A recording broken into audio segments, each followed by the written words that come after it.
Welcome to TAP, the Artist Podcast. Today we have Mr. Inderjeet Grover, an eminent artist of versatility and former director NCZCC Ministry of Culture. Sir, we are so honored to have you with us today. अब आप कुछ बताइए अपने बारे में, कुछ detail में बताइए.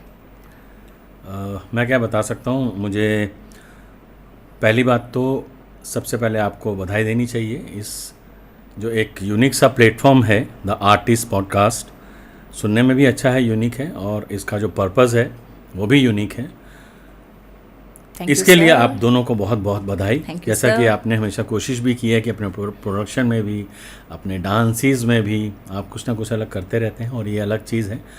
आई एम वेरी श्योर कि ये दूर तक जाएगी, और इस बात की शुभकामनाएं आपको, और बहुत बहुत बधाई दिल से.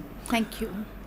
और मैं अपने बारे में क्या कहूँ, मेरे बारे में कुछ चीज़ें आपको पता भी हैं. मैं सिंपली एक आर्टिस्ट भी हूँ, और गवर्नमेंट डिपार्टमेंट में काम किया है मैंने. मेरा पेरेंट डिपार्टमेंट एनडीएमसी रहा है, एजुकेशन फील्ड रहा है. करीब 2 डिकेड से ज़्यादा मैंने टीचिंग भी किया है.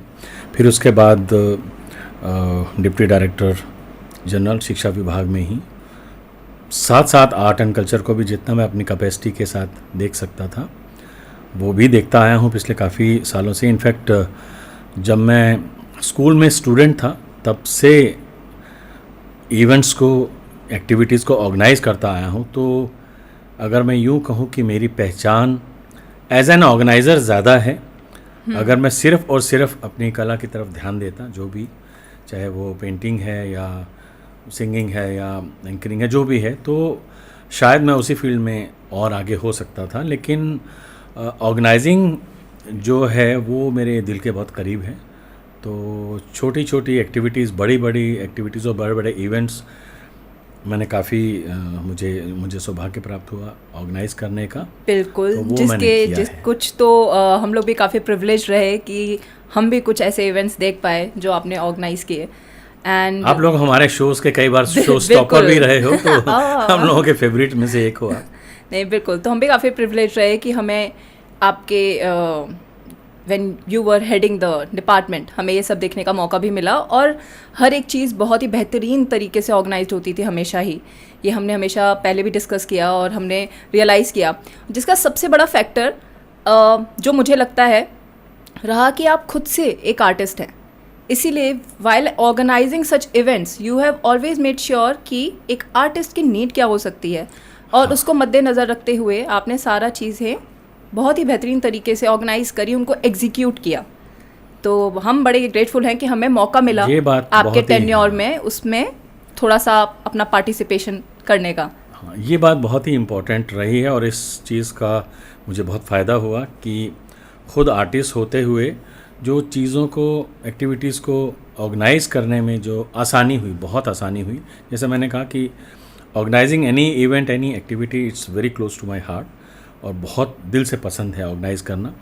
और उसका एक मोटो हमेशा अपने जहन में रहता है कि कुछ भी करो, वो एवरेज या अबव एवरेज तो मैंने सीखा नहीं, हट के हो. जैसे आपका एक पॉडकास्ट है, कुछ हट के शुरू किया आपने, और वो भी इस एज में, ये लंबा जाएगा, मैंने पहले ही कहा आपसे. तो ऐसे ही हमने कोशिश की कि कुछ भी ऑर्गेनाइज करने को मिले तो थोड़ा हट के, जिसको लोग याद रखें. ऑर्गेनाइजिंग की अगर मैं कहूँ तो मेरी शुरुआत जब मैं सिर्फ 11वीं क्लास में था, तो मैंने एक नेशनल लेवल का दिवाली मेला ऑर्गेनाइज़ किया था. मुझे मौका दिया मेरे टीचर्स वगैरह ने और प्रिंसिपल ने मौका दिया, और दिवाली मेला, बहुत बड़ा दिवाली मेला था. उससे भी जुड़े बड़े इंटरेस्टिंग किस्से भी हैं, बट वो मेरी पहली ऑर्गेनाइजिंग थी. और उसके बाद तो फिर पीछे मुड़ के नहीं देखा, बहुत कुछ ऑर्गेनाइज़ किया. Very nice, very nice. कहाँ से शुरू हुआ है और कहाँ पहुँच गए सर आप. वाओ. ठीक है, चलिए इसके साथ थोड़ा सा आगे बढ़ते हैं. ये तो रहा आपका थोड़ा सा, अभी हमने जाना आपका काम का टेन्योर जो भी आपने किया. If I may ask, who is Inderjeet Grover without art? Who are you as a person? जैसा मैंने कहा अभी कि अगर मैं आर्ट में कंसंट्रेट करता तो मैं अच्छा आर्टिस्ट हो सकता था. बट आर्ट के अलावा जो मैं समझता हूँ, हर पल यही कोशिश रहती है कि अच्छे इंसान बन सको, और वो कोशिश में कभी कामयाबी मिलती है, कभी ज़्यादा मिलती है, कभी कम मिलती है, बट मिलती ज़रूर है। ये मैं मानता हूँ, इस चीज़ को कम या ज़्यादा होता रहता है। मैं उसको किसी भी नेगेटिविटी को हावी नहीं होने देता। तो ऊपर वाले की कृपा रही है इस बात में। अच्छा इंसान बनने की कोशिश। दूसरा, मेरी लाइफ के जो दो मोटो रहते हैं हमेशा जहन में, वो ये है कि अगर मेरी मौजूदगी से, मेरी प्रेजेंस की वजह से किसी के चेहरे पे मुस्कान आती है, मेरी बातों की वजह से किसी के चेहरे पे मुस्कान आती है, या मैं कुछ ऐसा खुशनुमा माहौल क्रिएट कर सकता हूँ, 10 लोगों की कंपनी में बैठा हूँ, हंसी मजाक कर सकते हैं, या मेरी बातों पे लोग हंसते हैं, या सेंस ऑफ ह्यूमर कह सकते हैं आप, तो उसका अच्छा इस्तेमाल कर लेता हूँ। तो वो मुझे अच्छा लगता है कि मैं किसी की खुशी का कारण बनूँ। एक ये ज़रूर है कि हमेशा कोशिश रहती है कि मैं कभी किसी की भी प्रॉब्लम, किसी की परेशानी या किसी के दुख का कारण ना बनूं। वो मैं कोशिश करता हूँ, भले ही परेशानियाँ मुझको कितनी हो या दुख या तकलीफ़ जितनी भी हो, बट है कि मैं किसी का कारण ना बनूं। वो अगर ऐसा कभी हुआ भी जाने या अनजाने में, तो उसकी बहुत तकलीफ़ होगी। कोशिश तो की है कि ना हो ऐसा। बिल्कुल। कुछ ही समय में जितना हमने आपको जाना है, हमें लगता है कि आप जो कह रहे हैं आपने शायद वो काफ़ी हद तक अचीव भी किया है सर। हम बड़े ग्रेटफुल हैं। हम तो जब भी आपसे मिलते हैं, it is always a laughing right, बड़ा मज़ा आ जाता है। It has always been like a family. इतना अच्छा फील होता है। It is because of you कि आपने जैसा भी आपने बताया वो सच भी है। मतलब क्योंकि we have been through it, तो मेरे को लगता है कि you make everybody so comfortable in your presence. ये जैसा मैंने कहा, कुछ जब हम लोग कॉलेज में भी थे, इनफैक्ट स्कूल में भी जब मैं था, तो मैं थोड़ा सा आपको ये बताऊं कि मैं बहुत बहुत बहुत ही ज़्यादा सिंपल फैमिली से बिलोंग करता हूं। हमारी पिछली 7 पुश्तों में कला और संस्कृति से जुड़ा हुआ कोई भी नहीं है, कोई आर्टिस्ट कभी था ही नहीं। किसी कला और संस्कृति के बारे में किसी ने सोचा भी नहीं था। मैं ही पहला एक महानुभाव पैदा हो गया, और वो भी मैं बॉर्न आर्टिस्ट अपने आप को नहीं कह सकता, क्योंकि मैं शुरू से ही एवरेज से भी नीचे था। बिल्कुल भी आर्ट नहीं आती थी मुझे। फिर और टिपिकल एक सरकारी स्कूल में मैं पढ़ा हूँ 10वीं क्लास तक। 11वीं और 12वीं में क्योंकि मेरा जो चेंज हुआ रामजस स्कूल में हुआ, तो रामजस में वो जो 2 साल में मैंने एक अपनी जो एजुकेशन की जो ज़िंदगी है वो बड़े नए ढंग से जी। 2 बार 11th और 12th क्लास में टॉप किया। टॉप करने के बाद भी मुझे ये नहीं पता था कि कॉलेज की लाइफ क्या होती है, कौन से कॉलेज होते हैं, कहाँ जाना होता है। उस समय मेरी आर्ट शुरू हो चुकी थी। थोड़ा सा किसी को देख के प्रेरणा मिली थी, इंस्पायर हुआ था। फिर एक इंसिडेंट ऐसा भी हुआ, मेरे फादर के बहुत क्लोज़ फ्रेंड थे, उनको मैं दूसरों की पेंटिंग्स दिखाता था, उनको दूसरों की कलाकृतियाँ दिखाता था, तो जिनसे मुझे प्रेरणा मिली। तो उन्होंने ऐसे ही एक बार बोला कि तुम हर समय दूसरों की चीज़ें दिखाते हो, तुम्हारा अपना क्या है इसमें। और वो बात मुझे अच्छी भी लगी, चुभी भी। उसके बाद मैंने शुरू किया। अदरवाइज़ मैं I am not at all a born artist.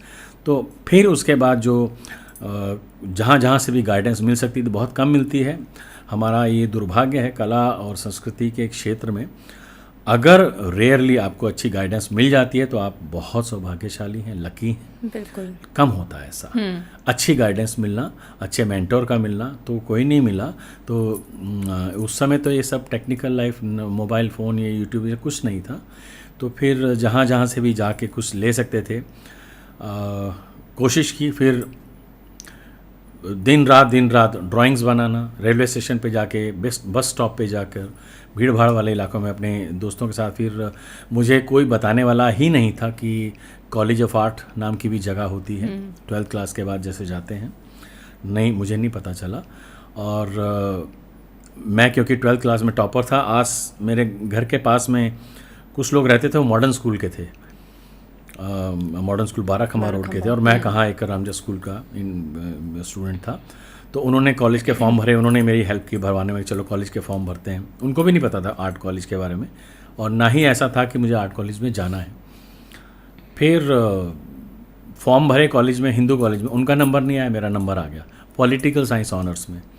और मुझे ये भी नहीं पता था कि मेरा लिस्ट में नाम आ गया, इसको लिस्ट में नाम कैसे देखते हैं। तो बोले कि तेरा हो गया।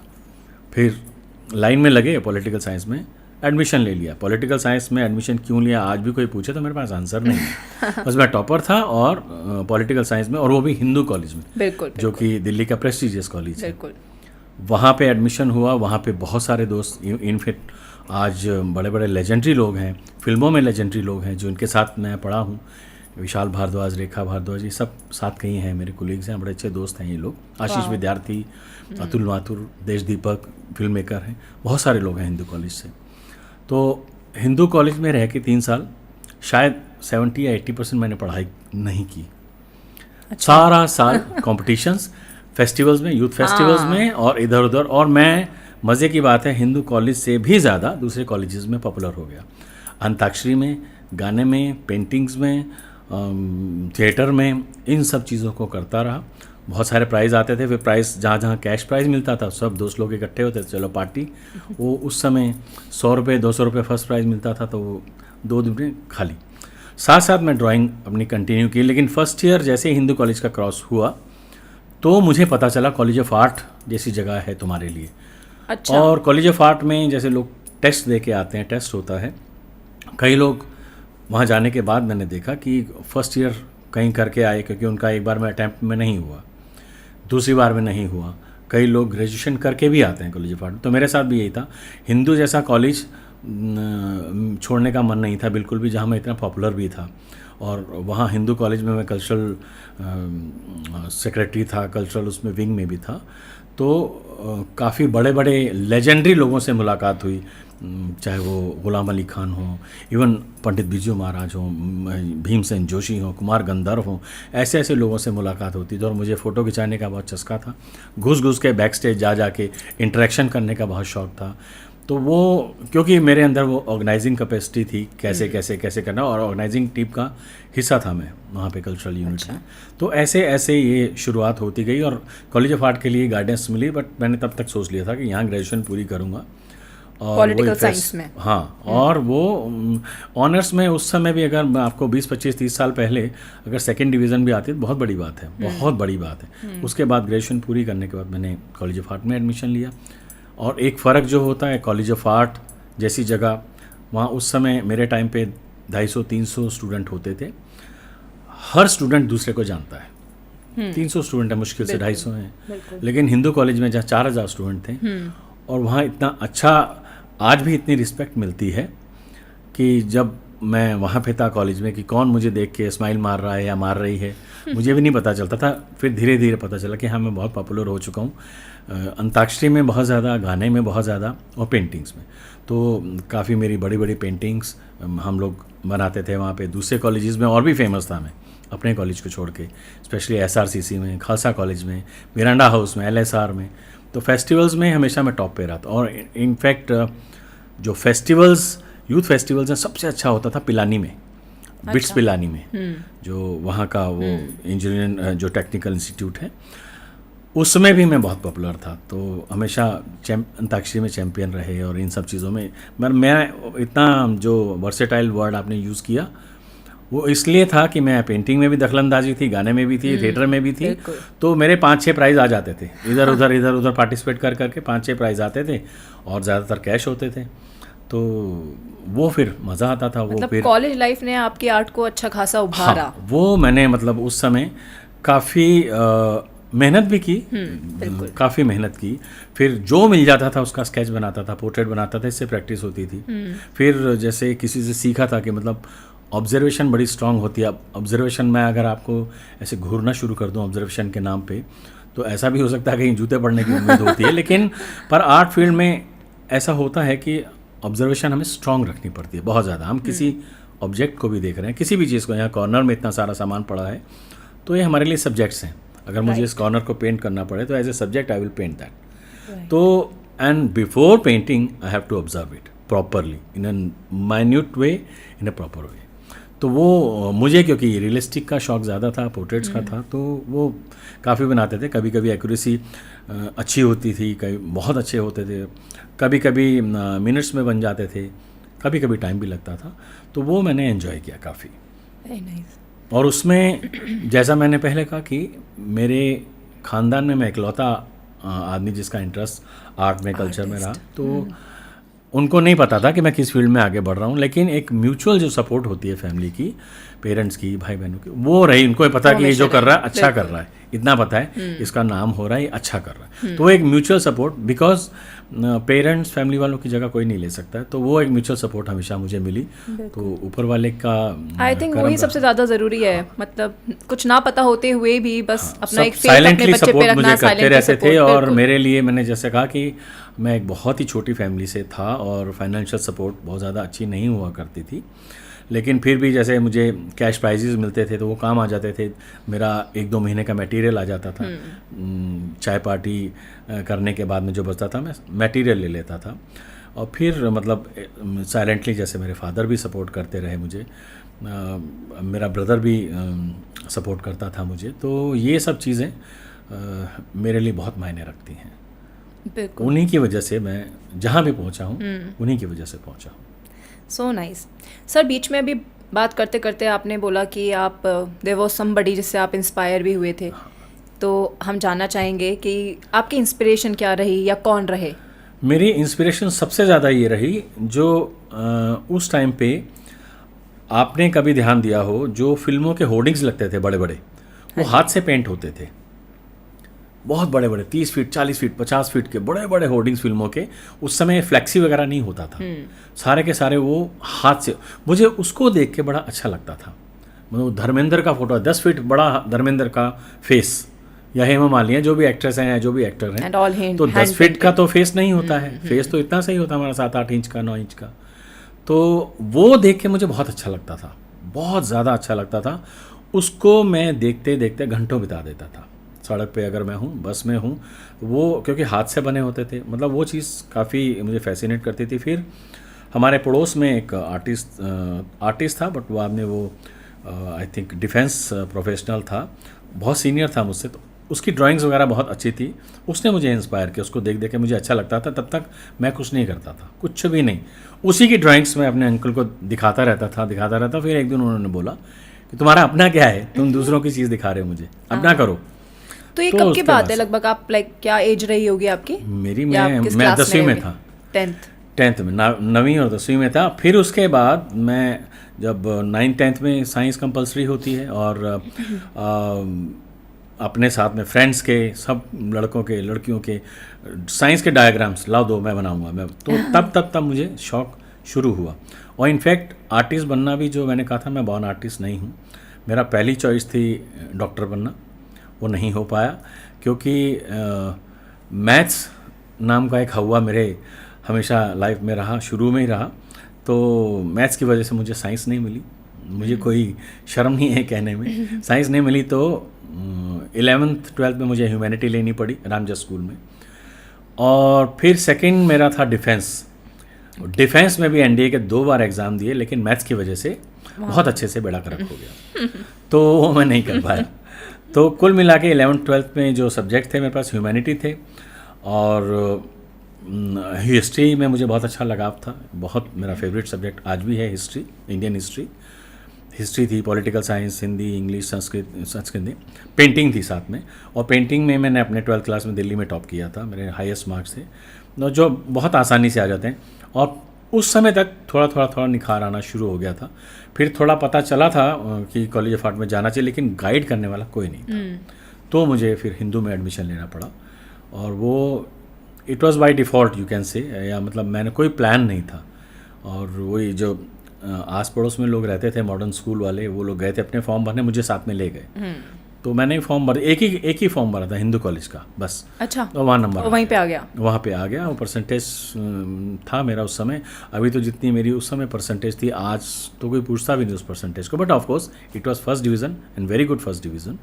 तो लेकिन आज तो 97-98 ये तो कुछ है ही नहीं, 99 भी आते हैं बच्चों। बिल्कुल। तो पर उस समय मुझे लगता है कि इतना प्रेशर नहीं था, और एक जो पर्सनल रैपो होती थी टीचर और स्टूडेंट्स के बीच में, उन चीज़ों ने मुझे बहुत कुछ सिखाया, जिसको लेके मैंने अपने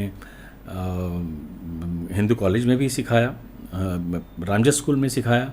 एक पर्सनल रैपो, एक मेंटर की एक स्टूडेंट के साथ कैसी होती है, थोड़ा वहाँ पे एक ओपननेस हुई, वहाँ पे सीखा। फिर उसके बाद जब हिंदू में गया तो हिंदू में मेरी पहचान बहुत अच्छी हो चुकी थी सीनियर्स के साथ। बहुत सारे आज की डेट में बहुत सारे ब्यूरोक्रेट्स तो रिटायर हो चुके हैं, हिंदू कॉलेज के थे। जैसे मैंने बताया, ये is one of the most famous film maker, Vishal, Rekha, ये लोग। हाँ, बिल्कुल। तो ये सब साथ के ही लोग थे, हम लोग एक साथ ही गाने वाने गाते थे, एक साथ प्रोग्राम्स करते थे। वहाँ पे पर्सनल रैप हो आपस में, फ्रेंड्स के साथ, टीचर्स के साथ, टीचर्स में, और टीचर्स को ऑर्गेनाइजिंग की पूरी जिम्मेदारी हम ले लेते थे। ख़ास तौर पे मैं ले लेता था, और साथ में फ्रेंड्स को मिलके जितना भी ऑर्गेनाइजिंग से तो रिलेटेड। ये ऑर्गेनाइज करने वाला चीज़ कहाँ से आया? पहले ठीक है, आर्ट मालूम एंड नहीं। ऑल, हाँ, अपने आप ही शौक था। ये 11th कब क्लास शुरू में किया? 11th क्लास में जब मैं था रामजो स्कूल में, तो दिवाली मेला ऑर्गेनाइज करना हाँ। था। मुझे लगा कि मैं कर लूँगा, अच्छे से कर लूँगा, ये सब ऐसा होना चाहिए, ऐसा होना चाहिए। सिखाया किसी ने भी नहीं, आई थिंक वो था अंदर, और मुझे ऐसा लगा कि इनोवेशन कुछ ना कुछ इस चीज़ में ऐसा हो जाना चाहिए। क्योंकि आप फंक्शन में तो जाते ही रहते हैं, प्रोग्राम्स में भी जाते थे, क्योंकि प्रोग्राम्स को लेके उतनी समझ नहीं थी मेरी उस समय तक। हाँ, 11th क्लास में जब थे तो उस समय स्पिक मैके का, आज बहुत बड़ी ऑर्गेनाइजेशन है, स्पिक मैके का फेस्टिवल हुआ था हमारे यहाँ पे। इनफैक्ट उससे जुड़ा मैं एक किस्सा ज़रूर बताना चाहूँगा। स्पिक मैके का प्रोग्राम था, और 3 लेजेंडरी आर्टिस्ट हमारे यहाँ आए थे। पहले दिन अमजद अली खान साहब, दूसरे दिन सोनल मान सिंह जी आए, और तीसरे दिन मोइनुद्दीन डागर, रुद्रवीणा वाले। तो इन तीनों का था, और मुझे तब तक, हमको तो सिर्फ फिल्मी गानों का पता था, गज़ल का थोड़ा बहुत पता था, थोड़ा बहुत भी, बहुत ज़्यादा गज़ल भी उस समय पॉपुलर, फिल्मी गानों का पता था। वो हम गाना मैंने शुरू कर दिया था 10th के बाद।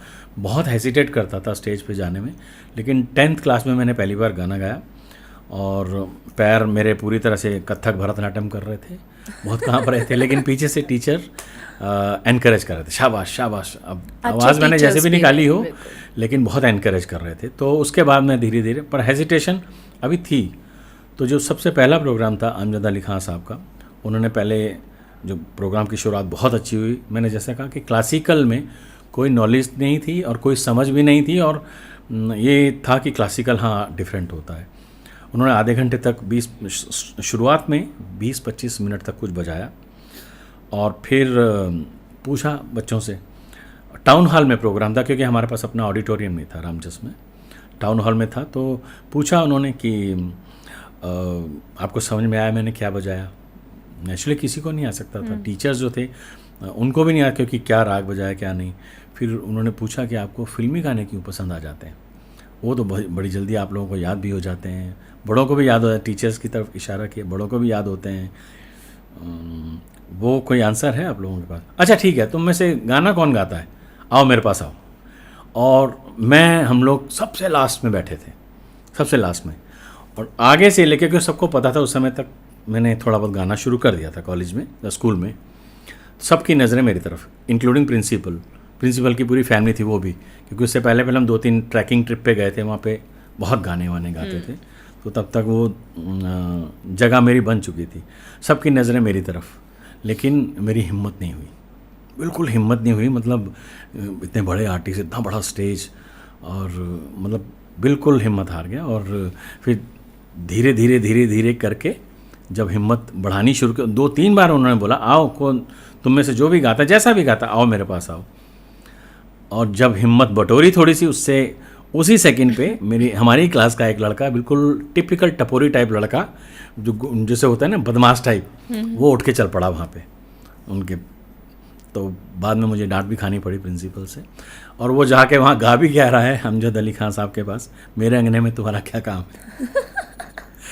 तो मेरे को बहुत डांट पड़ी। लेकिन उस दिन के बाद से आई थिंक मुझे कुछ सीखने को मिला कि हेसिटेशन जो है ना, और आज मैं समझ सकता हूँ कि कितनी बड़ी बात थी वो, उनके साथ बैठ के इतना पता है कि मैं उससे अच्छा गा लेता। बेसिकली अपॉर्चुनिटी कभी वो आती है मतलब तो हेसिटेशन, क्योंकि मैंने 10वीं के बाद ही गाना शुरू किया था। थोड़ा सा आता था, गाने बहुत आते थे, हार्ट में थे, अब अकेले में गा लेता था, लेकिन स्टेज पे नहीं, कभी नहीं हुआ।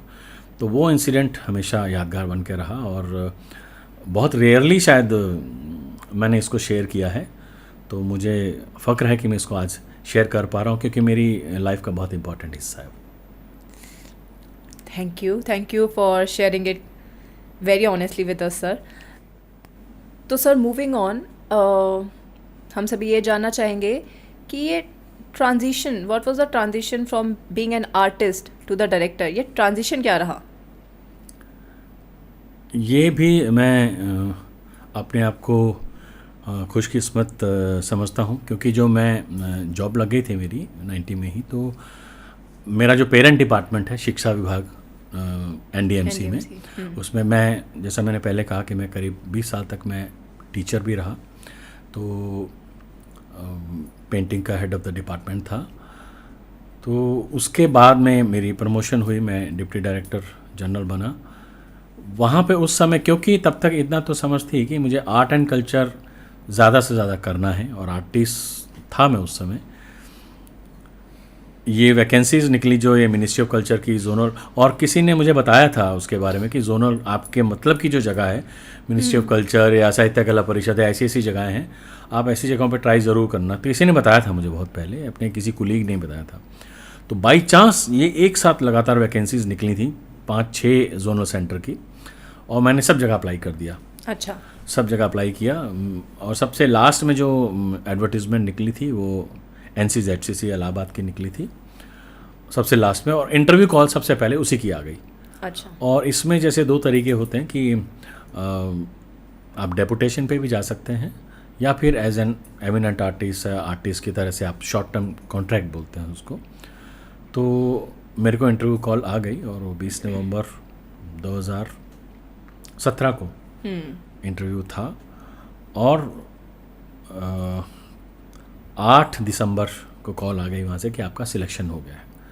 और बहुत बड़ी पोस्ट है ये, जो डायरेक्टर की पोस्ट है, तो मुझे यकीन भी नहीं हुआ कि बिना किसी गॉडफादर के, बिना किसी अप्रोच के, मतलब मुझे नहीं मालूम, सब ऊपर वाले की नज़र थी, या कह सकते हैं कि सितारे अच्छे चल रहे थे, तो मेरा सिलेक्शन हो गया। और मेरा इंटरव्यू, मुझे एक चीज़ का हमेशा इंटरेस्ट भी रहा है, शौक़ रहा है काफ़ी अच्छे से। मेरी नौकरी जब लग भी गई थी, तब भी इंटरव्यू में जाने का मुझे बहुत शौक़ था, इंटरव्यू में जाके बकबक करने का, क्योंकि मुझे ऐसा लगता है कि अगर नौकरी लगी भी हुई है, इंटरव्यू अटेंड करने से आप अपने आप को जज कर पाते हैं, मुझे ऐसा लगता है। तो जितनी बार भी आप इंटरव्यू फेस कर रहे हैं, भले ही आपका सिलेक्शन हो ना हो, और कई जगह हो भी जाता था, ऑलरेडी मैं जिस ग्रेड पे में था, जिस पोजीशन पे था, उससे भी कम वाले में मैं चला जाता था, सिर्फ अपने आप को जज करने के लिए। ये मुझे इंटरेस्ट था, और ये मैं करता रहा काफ़ी। तो इसमें जब हुआ, और ये पोस्ट बहुत ही बड़ी पोस्ट थी, तो फिर इनफैक्ट जब कॉल आई, तो कॉल पे मैंने कहा, मुझे क्या पता कि आप संस्कृति मंत्रालय से बोल रहे हैं, कहाँ से भी बोल रहे हैं, आप राइटिंग में भेजिए ना मुझे। बोले नहीं, वो हंस रहे थे बल्कि, तो राइटिंग में भी भेज रहे हैं आपको, but are you available to join? उनका यस बिल्कुल। और डेपुटेशन था, मुझे एनडीएमसी से भी रिलीव होना था, फिर सारी फॉर्मेलिटीज़ थी, मैंने 15-20 दिन का टाइम मांगा, मेल भी आ गए 10 मिनट के बाद।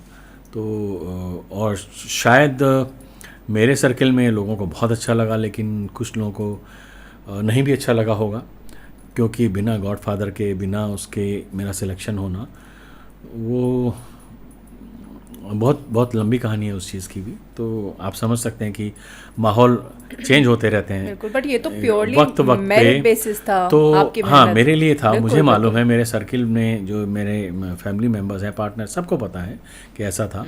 लेकिन वो ऐसा होता है कि कभी कभी डाइजेस्ट नहीं हो पाता है, तो वो जिसको डाइजेस्ट नहीं होता वो उसकी प्रॉब्लम है। तो मुझे बहुत खुशी हुई, बहुत अच्छे से सेलिब्रेट भी किया, और जाके ज्वाइन भी किया। और जब मैंने ज्वाइन किया, तो जो आपने शुरू में बोला कि एज एन आर्टिस्ट जो है ऑर्गेनाइज करने में आसान रहता है, तो वो मेरा जो तजुर्बा था पिछला, अब तो बहुत सारा तजुर्बा हो चुका था एनडीएमसी में भी, और स्कूल से तो शुरू हुआ ही था। उसके एनडीएमसी से पहले हिंदू कॉलेज में, कॉलेज ऑफ आर्ट में मैं बहुत कुछ ऑर्गेनाइज़ करता था। कॉलेज ऑफ आर्ट में भी जो है एनुअल फेस्टिवल्स वगैरह, तो मैं ऑर्गेनाइजिंग टीम का हिस्सा सबसे ऊपर ही रहता था, काफ़ी कुछ ऑर्गेनाइज़ करते थे हम लोग। तो वो एक्सपीरियंस बहुत काम आया मेरे को। जब मैंने ज्वाइन किया था 18 दिसंबर 2017 को, 2 महीने के अंदर अंदर ही 4 प्रोग्राम तो मुझे ऑनरेबल प्राइम मिनिस्टर के मिले ऑर्गेनाइज़ करने के लिए। जैसे पहला प्रोग्राम किया, फिर उसके बाद जो भी हैं सीनियर्स लोग थे, सेक्रेटरीज, मिनिस्टर, इन लोगों को अच्छा लगा होगा, जो भी है मैं सेटिस्फाई कर पाया हूँगा अपने काम से। तो ये 2 से 3 महीनों में 4 प्रोग्राम, ऑनरेबल प्राइम मिनिस्टर के थे, जो कि बहुत बड़ी बात थी मेरे बिल्कुल, अचीवमेंट में वो बिल्कुल। रहा। फिर मेरे ही टेन्योर में जो है 2019 का कुंभ हुआ, तो उसका मिनिस्ट्री ऑफ कल्चर की तरफ से नोडल ऑफिसर मैं ही था। तो कुंभ का होना मेरी लाइफ की one of the biggest achievement है, रहेगी जब तक भी मैं रहूँगा, क्योंकि वो उसका एक नोडल ऑफिसर होना, फिर उसमें हमने हज़ारों आर्टिस्ट लोगों को मौका दिया। मेरा एक टारगेट ज़रूर था कि नए से नए आर्टिस्ट को मौका दिया जाए, बजाय इसके कि जो एक रूटीन चला आ रहा था या आज भी चल रहा है। आप अगर कला और संस्कृति का सिनेरियो उठा के देखें, 10 या 12, 15 इन नामों के अलावा, बड़े दुख की बात है, आई एम सॉरी टू से, इसके अलावा आपको 16वां या 17वां या 20वां नाम नहीं मिलेगा। सिर्फ वही लोग हर जगह छाए हुए हैं। बिल्कुल सही कह रहे हैं सर आप, पर हर जगह क्यों छाए है हुए ऐसा? क्यों हम आगे नहीं बढ़ पा इसका रहे हैं? जवाब मैं दे सकता हूँ, लेकिन मैं ये नहीं चाहता कि आपका प्रोग्राम बंद हो जाए या मेरे ऊपर कोई गाज गिरे। सच्चाई सबको पता है, हाँ, बुरा नहीं बनना चाहता कोई भी, लेकिन ये हमारा दुर्भाग्य है कि जितना भी ज़्यादा, अब वो जो उस क्वालिटी का बटर है वो मेरे पास है नहीं, ना कभी था ना कभी होगा कि मैं उस बटर को इस्तेमाल कर सकूं, या फिर सेल्फ रिस्पेक्ट को दांव पे लगाकर मैं कुछ काम कर सकूं, वो मैंने नहीं किया। मैंने ईमानदारी, जो मेरा मैं समझता हूँ बहुत बड़ा एसेट है, डेडिकेशन, कल्चरल फील्ड एक ऐसा है जहाँ मैं 24/7 काम कर सकता हूँ, और किया है मैंने। जैसे मैंने बोला 3 महीने में 4 प्रोग्राम ऑनरेबल प्राइम मिनिस्टर के थे, जिसमें सबसे बड़ा प्रोग्राम था, अगर आप लोगों को याद हो, 12 मार्च 2018 को ही फ्रेंच प्रेसिडेंट इंडिया आए हुए थे। तो फ्रेंच प्रेसिडेंट की विज़िट थी बनारस में, और वो बनारस में एक घाट पर आना था प्राइम मिनिस्टर के साथ। प्राइम मिनिस्टर मींस यूपी का पूरा जो सिस्टम था, चीफ मिनिस्टर, गवर्नर और कितने सारे और मिनिस्टर्स, सब लोग, वो एक घाट से उतर के क्रूज शिप में honourable prime minister, honourable president, उनको पूरी यात्रा करनी थी 11 घाटों से होते हुए, फिर लास्ट घाट पे उतरना था, वहाँ से फिर होटल की तरफ या जहाँ भी उनका नेक्स्ट वो था वहाँ चले जाना था। तो ये सारा ऑर्गेनाइज करना, 11 घाटों पे 11 तरह के प्रोग्राम, जैसे बनारस में अलग अलग घाट हैं, ये तुलसी घाट है, ये हरिश्चंद्र घाट है, ये कबीर घाट है। तो जो घाट जिस चीज़ के लिए फेमस था, वहाँ पर उस तरीके का प्रोग्राम। तो उस समय मतलब कुछ किसी जगह पे, जैसे मयूर घाट है एक, या ब्रज घाट है, वहाँ पर होरी, कृष्ण जी की होरी, वो कथक स्टाइल में हमने दिखाई। वहीं 2-3 दिन में ही बच्चे, हमने BHU से बच्चे लिए, वहाँ के फैकल्टी ने काफ़ी हेल्प की हमारी। वॉलेंटियर्स हमको वहाँ पे BHU से मिले, उन्होंने बहुत हेल्प की हमारी। वो जो विज़िट थी, आप यकीन नहीं मानेंगे, 5 दिन तक मैं सोया नहीं था। 5 दिन तक, मतलब ज़्यादा से ज़्यादा रेस्ट कर लिया, आधा घंटा 1 घंटा। क्यों? क्योंकि जिस जगह पे हमारा हेडक्वार्टर है उत्तर प्रदेश में, वहाँ का वर्क कल्चर मेट्रोपॉलिटन सिटीज़ के वर्क कल्चर से अलग है। बिल्कुल। तो थोड़ा कन्विंस करने में देरी हो जाती थी लोगों को कि ये बहुत ज़रूरत है। अब मैं, क्योंकि शुरू से स्टेज का आदमी रहा हूँ, माइक कैसा होना चाहिए, साउंड सिस्टम कैसा होना चाहिए, थोड़ी बहुत नॉलेज है मुझे, तो वो मैं देख सकता था कि माइक जो है विसल कर रहा है, साउंड वाले को भी जो है वो बाकी लोग जो ठीक नहीं करवा पा रहे, तो मुझे इंटरवीन करना पड़ता था। 11 घाटों पे बारी बारी से जाके वो सारा चेक करना, फिर वहाँ से वापस आते हुए फिर चेक करना। ऐसा कभी कभी बोट मिलती थी यहाँ से वहाँ जाने के लिए, कभी कभी पैदल ही वहाँ से लेके ऐसे ऊपर नीचे सीढ़ियों से होते हुए दशाश्वमेध घाट पे एंड करना था। और वो मैं समझता हूँ कि another one of the biggest achievement जो कि मेरी लाइफ में रहेगी हमेशा, कि वो मौका मुझे मिला ऑर्गेनाइज़ करने का। और वहाँ पर भी जो हमने आर्टिस्ट लोगों को मौका दिया, काफ़ी सारे आर्टिस्ट लोगों को मौका दिया। और एक और अच्छी बात मैं ज़रूर शेयर करना चाहूँगा कि जब ये प्रोग्राम 12 मार्च को था, जहाँ तक मुझे याद है, जो संस्कृति मंत्रालय के उस समय सेक्रेटरी थे, वो भी एक्टिवली पूरी तरह से इन्वॉल्व थे। वो भी 5 दिन पहले ही आ गए थे वहाँ पर बनारस में। तो जब वो आ रहे थे, उनको एयरपोर्ट से हम लोग लेके जा ही रहे थे होटल की तरफ या वेन्यू की तरफ, कि सारे अरेंजमेंट्स वगैरह उनकी गाइडेंस में मुझे देखना था। तो उन्होंने कहा था कि यहाँ पे जहाँ पे स्टार्ट करना है और जहाँ पे एंड करना है, वहाँ पे कुछ एग्जीबिशन सॉर्ट ऑफ ये होना चाहिए। और कुछ एग्जीबिशन का हमने वो प्रिंटेड मटेरियल तैयार किया हुआ था, जो national gallery of modern art की तरफ से कुछ ग्राफिक प्रिंट्स थे बड़े बड़े बनारस के। तो बाई चांस मुझे नहीं पता, मैं समझ सकता हूँ कि सरस्वती माता का आशीर्वाद होगा। मेरे मुंह से सर निकला, सर मैं बनारस की सीरीज़ पे बहुत काम करता हूँ सर, मेरी पेंटिंग्स हैं। बोले दिखाओ। तो बाई चांस उस समय मोबाइल में मेरे पास पूरा था बनारस की सीरीज़। बोले पेंटिंग्स कहाँ है? मैंने कहा सर दिल्ली में। बोले अगले 24 घंटे में मुझे सारी पेंटिंग्स चाहिए यहाँ पे बनारस में, और आधी पेंटिंग की एग्जीबिशन यहाँ लगेगी, आधी की एग्जीबिशन वहाँ लगेगी जहाँ पे उतरना था उनको, एंड करना था जर्नी का। तो मैंने कहा ठीक है सर। फिर बाई चांस वो सारी पेंटिंग अनफ्रेम्ड थी और फ्रेमर के यहाँ पड़ी हुई थी।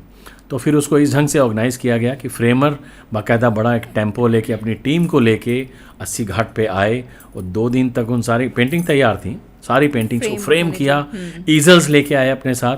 तो ईजल्स पे वहाँ पे एग्जीबिशंस लगी, बल्कि उसमें 3 पेंटिंग 30-30 फीट की थी बड़ी बनारस की, वो ग्रुप पेंटिंग्स थी। मैंने बनवाई थी यहाँ पे दिल्ली के कुछ आर्टिस्ट के साथ। तो वो ग्रुप पेंटिंग थी, बाकी मेरी इंडिविजुअल पेंटिंग्स थी। तो वो आधी एग्जीबिशन इधर और आधी एंड में लगी। तो वो मेरे लिए बहुत बड़ी अचीवमेंट है, मेरी इंडिविजुअल अचीवमेंट मैं मानूंगा। और उससे भी बड़ी एक अचीवमेंट और हुई, मुझे नहीं पता था कि जिस दिन वो प्रेसिडेंट आने वाले हैं मेरी ड्यूटी कहाँ पे होगी। तो सेक्रेटरी सर ने मुझे बताया आपकी ड्यूटी लास्ट जब एंड करेंगे तो वहाँ पे, क्योंकि ज़्यादा पेंटिंग है ना, तो आप वहीं अपनी एग्जीबिशन के साथ ही रहना। और जिस दिन आना था उनको 12 तारीख की सुबह सुबह जो एसपीजी वाले थे, पीएमओ से आए हुए थे सिक्योरिटी वाले, उनकी लिस्ट में मेरा शायद नाम था, और वो मुझे ढूंढते हुए आ रहे थे कि मिस्टर ग्रोवर कौन है। तो सेक्रेटरी सर ने बोला हाँ ये हैं, कुछ हुआ क्या? बोले नहीं, जो ऑनरेबल प्राइम मिनिस्टर को, ऑनरेबल प्रेसिडेंट को जो रिसीव करने वाली कमेटी है, he will be at number 2, secretary will be there in the line and he will be there with you. तो वो एक और मेरे लिए बहुत बड़ी अचीवमेंट थी, जिसके बारे में सर को भी नहीं पता था कि मैं मतलब प्राइम मिनिस्टर को रिसीव करूँगा, ऑनरेबल प्रेसिडेंट को रिसीव करूँगा। और ये भी देख सकते थे उन लोगों की नज़रें वहाँ पर पेंटिंग्स की तरफ थी। तो मतलब वो जो क्षण था, जो पल था, मेरे लिए मायने रखता है ज़िंदगी में, और मायने हमेशा रखता रहेगा जब तक मैं हूँ। तो ये एक्सपीरियंस मेरे को बहुत काम आया, जो एज एन आर्टिस्ट का था। एज एन आर्टिस्ट होते हुए जो कलाकारों की जो तकलीफ़ है, उनकी परेशानियाँ हैं, उनको क्या क्या फैसिलिटीज़ जो ज़रूरी, जो सरकार हमें मुहैया कराती हैं, वो देने की हमारी ड्यूटी थी। और कोशिश हमेशा मैंने अपने टेन्योर में की कि उनको वो हम दे सके, तो वो किया मैंने। सर आपने अभी कुछ अपने प्रोजेक्ट शेयर किए which you consider as your achievements. अब तक ऐसा कोई प्रोजेक्ट जो आपको मोस्ट चैलेंजिंग लगा हो? आपने वो करा, अच्छे से सब कुछ हो गया, एग्जीक्यूट हो गया, लेकिन उसको करने के दौरान, उस प्रोसेस में आपको बहुत चैलेंजेस फेस करने पड़े। उसमें सबसे बड़ा तो एक यही था कि ये जो बनारस का प्रोग्राम था, अच्छा। प्रेजेंट विजिट वाला, 11 घाटों पे अलग अलग प्रोग्राम, और बार बार जाके उसको मॉनिटर करना, ये बहुत चैलेंजिंग प्रोग्राम था। क्योंकि घाट के ऊपर कोई चीज़ कंसर्ट ऑर्गेनाइज करना या कुछ भी ऐसा करना विथ प्रॉपर साउंड सिस्टम में ज़रा सा भी लूपहोल नहीं हो सकती थी, क्योंकि इतना बड़ा मामला था वो। मतलब हमारे ऑनरेबल प्रेसिडेंट, प्राइम मिनिस्टर तो थे ही, साथ में फ्रांस के प्रेसिडेंट भी थे, तो बहुत बड़ी बात थी वो। तो इसलिए कोई भी, और दूसरा जो हमारे जो सेक्रेटरी सर थे बहुत एग्रेसिव थे, वो माइन्यूटली वो चीज़ों को देखते थे, उन्हीं से मुझे इनकरेजमेंट बहुत ज़्यादा मिली। तो और उन्होंने पूरा कॉन्फिडेंस मुझे दिया, पूरा इम्पोर्टेंस। और हमारे ऑनरेबल मिनिस्टर जो थे डॉक्टर महेश शर्मा, उन्होंने मुझे पूरा कॉन्फिडेंस दिया कि मैं कोई भी कमी सुनूंगा नहीं, मुझे तुम पे पूरा विश्वास है। तो ये मेरे लिए बहुत बड़ी बात थी। वो अपने आप में बहुत चैलेंजिंग था, और उससे भी ज़्यादा चैलेंजिंग, जैसे मैंने कहा, 2019 में जो अर्ध कुंभ हुआ था, उसका नोडल ऑफिसर मैं था। वहाँ पर एक आइडिया मेरा था, उस कुंभ की मीटिंग 2018 से ही स्टार्ट हो गई थी। 10 क्योंकि 10 जनवरी 2019 को शुरू हुआ कुंभ, और मीटिंग्स 2018 से स्टार्ट हो गई। तो मीटिंग लखनऊ में होती थी हमेशा, कभी सीएम के साथ, कभी ऐसे कभी वैसे। तो वहाँ से शुरू से ही फिर मेरे दिमाग में एक चीज़ और आया कि हम जो रेगुलर प्रोग्राम्स करते हैं वहाँ पे होते हैं, हमारा एक जो NCZCC का एक टिपिकल स्टेज है, उसको बोलते हैं चलो मन गंगा यमुना तीर। वो एक टिपिकल स्टेज है, वो ब्रांड नेम है NCZCC का, एक वो स्टेज है। तो हमने कहा कि इसको थोड़ा सा और डिफरेंट बनाते हैं। जब बजट हमारे पास जितना भी है, उस बजट के तहत एक तो जो हमारा कैंपस था, कैंपस में भी प्रोग्राम हो, जो कुंभ का इलाका है, और कुंभ के इलाके में हमको जो जगह दी गई वो गंगा के उस तरफ दी गई, अरैल नाम है जगह का। वहाँ पर मैंने कहा कि एक कलाग्राम की स्थापना करते हैं। अभी भी इस बार कुंभ में भी हुआ है कलाग्राम, लेकिन वो कंसेप्ट मेरा था। कलाग्राम की स्थापना करते हैं और एक बार में ही जो ऑनरेबल मिनिस्टर थे डॉक्टर महेश शर्मा, उनको बड़ा अच्छा लगा, बहुत अच्छा लगा। वो पास हो गया पहली मीटिंग से ही। क्या क्या करोगे? मैंने कहा सर इसमें संस्कृत मंत्रालय की जितनी भी यूनिट्स हैं सबके जो है, और वो 4.5 एकड़ की जगह मिली हमको, वो मतलब मिलनी थी, अलॉट होनी थी मीटिंग्स में ही। उसमें संस्कृति मंत्रालय का पूरा रिप्रेजेंटेशन होगा, जितने भी यूनिट्स हैं उनकी सबकी एक तरह से झांकी कह सकते हैं हम, पूरे संस्कृत मंत्रालय। बोले ठीक है, बहुत अच्छा है, कर लोगे? मैंने कहा हाँ बिल्कुल कर लेंगे। उसकी डिज़ाइनिंग की बाकायदा एक प्रोफेशनली उसको डिज़ाइन किया कैसे कैसे, और फिर जैसे 7 जोनल सेंटर हैं, संगीत नाटक अकेडमी है, ललित कला अकेडमी है, ऐसे इस तरह के IGNC है, सब लोगों के पवेलियन, और सबकी जो भी विशेषताएं थी उस विशेषताओं को अपने अपने पवेलियंस में उन्होंने रखा। बराबर जगह सबको दी गई और बेसिक स्ट्रक्चर हमने दे दिया उनको। उसके बाद डेकोरेट, जैसे हमारा उत्तर प्रदेश का NCZCC है, हमने उत्तर प्रदेश की उसके तरीके से उसको डेकोरेट किया, इंटीरियर किया। दूसरे जोनल सेंटर वालों ने अपने स्टेट के हिसाब से डेकोरेट किया। तो वो जो था ब्यूटी थी पूरा संस्कृति मंत्रालय, पूरा भारत उस समय, पूरा भारत। और एकदम सेंटर में जो है वो एम्फी थिएटर बनाया हमने, स्टेज बनाया बहुत बड़ा राउंड शेप में। राउंड शेप, वो स्टेज की हाइट थी 5 फीट, और उसके चारों तरफ मधुबनी पेंटिंग, ओरिजिनल बिहार से आर्टिस्ट आए हुए थे, मधुबनी आर्टिस्ट, उन लोगों को हमने काम दिया। जो वो टाइम था 2019 का, उसमें 100% काम मैनुअली हुआ था, सारा आर्टिस्ट लोगों ने किया था, सब कुछ। चैलेंज सबसे बड़ा ये था कि हमको जो जगह अलॉट की गई थी वो गंगा किनारे और रेतीली जगह, ऊबड़ खाबड़ थी, और बजट हमारे को लिमिटेड दिया गया था। उस बजट में सबसे पहले तो उसको लेवल करना था। लेवल करने में ही 15-20 दिन लग गए थे। कितने सारे हमने एक्स्ट्रा ट्रैक्टर ये वो लगा के उसको लेवल किया। लेवल करने के बाद फिर और एक्स्ट्रा खर्चा किया गया। हमने फिर ईंटें बिछाई, ईंटों के बाद वुडन प्लेटफॉर्म पूरे उसमें 4.5 एकड़ में, ताकि किसी को दिक्कत परेशानी ना हो। तो और वहीं पे जो फोक आर्टिस्ट या दूसरे आर्टिस्ट भी आते थे, हमने उसमें इस तरह के टेंट भी बनाए अपने ही कैंपस के अंदर, ताकि जो VIP आर्टिस्ट भी आ सके, VIP गेस्ट भी आ सके, वो यहाँ रह सके, मतलब देखने के बाद कहें कि हाँ यही रहेंगे। और जैसे टेंट सिटी, उत्तर प्रदेश सरकार ने अपनी टेंट सिटी बनाई NRI की, और दूसरी, बट हमने अपने कैंपस के अंदर एक कलाग्राम में जो टेंट्स काफ़ी सारे बनाए, और VIP टेंट्स बनाए जो, और आर्टिस्ट लोगों की जो फैसिलिटीज़ थी वो भी अच्छी थी, बहुत अच्छी थी। खुश होके गए, स्टाफ ने बहुत कोऑपरेट किया, सब लोगों ने बहुत कोऑपरेट किया। तो वो जो उस जगह को मैनेज करना था बड़ा चैलेंज था, और वो 52 डेज़ तक हमने प्रोग्राम किया। और बल्कि मैंने जो एंट्रेंस 52 डेज़ तक कंटिन्यूसली प्रोग्राम कलाग्राम में, कलाग्राम के साथ में हमारा एक स्टेज था जो हमारा ब्रांडेड नाम था चलो मन गंगा यमुना तीर, प्लस जो हमारा सिटी के अंदर ऑफिस था, ऑफिस के अंदर भी स्टेज पे कल्चरल प्रोग्राम प्लस शिल्प मेला, ये तीनों चारों जगहों पे साइमल्टेनियसली वो उस तरह से मेरी ये कोशिश थी कि ज़्यादा से ज़्यादा आर्टिस्ट लोगों को मौका मिले। और हमने इस तरह से बैलेंस भी बनाया कि क्योंकि जोनल सेंटर का जो मेन मकसद होता है वो फोक आर्ट के ऊपर होता है, ट्राइबल आर्ट के ऊपर होता है। क्लासिकल की जगह 5-7% है, क्योंकि क्लासिकल के लिए दूसरी बॉडी है, संगीत नाटक अकेडमी है, या फिर अगर कोई डिमांड आ जाती है तो बात अलग होती।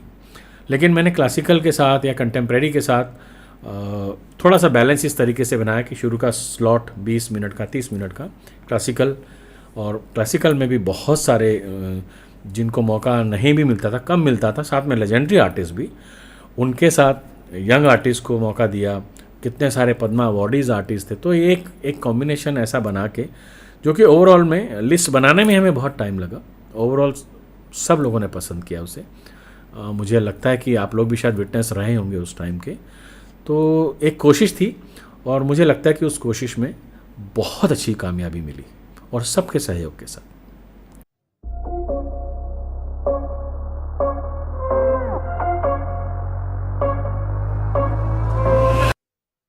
Hello sir. Hello.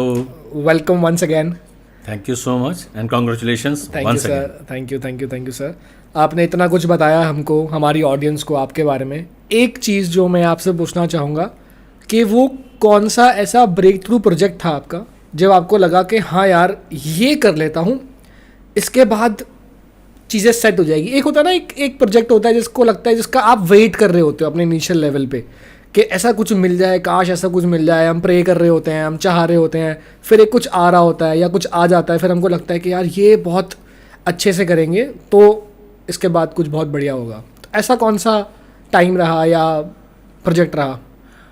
मुझे लगता है कि ब्रेक थ्रू प्रोजेक्ट्स जो हैं वो लाइफ लॉन्ग आपके साथ चलते रहते हैं।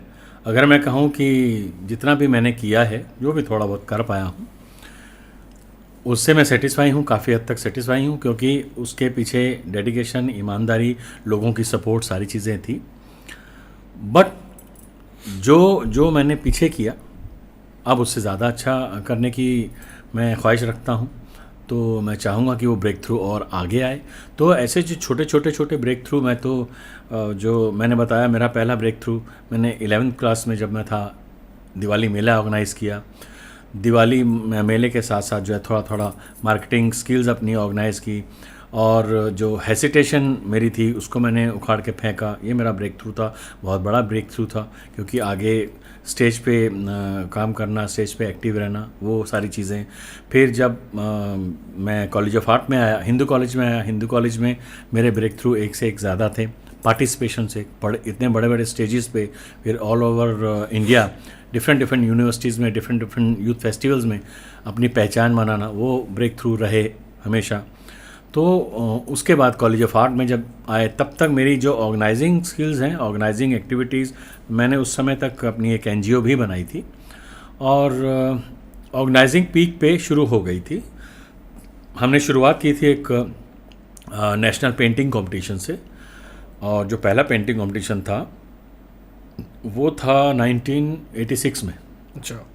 हमने ये सोचा था कि अगर इस पेंटिंग कंपटीशन में 200-300 बच्चे भी, 200 नहीं, 40-50 बच्चे भी आ जाएंगे तो मैं सक्सेसफुल हूँ। लेकिन वो पहले पेंटिंग कंपटीशन में 300 कुछ लोग आए थे, 300-350 बच्चे, और दिल्ली पब्लिक स्कूल में था, मथुरा रोड पे। वो यहाँ से भी जो ऑर्गेनाइजिंग की जो एक अलग से इंस्पिरेशन, वो मेरे एक दोस्त से मिली थी। उसकी 2-3 NGOs थी जिसके साथ हम थिएटर के लोग बहुत सारे जुड़े हुए थे।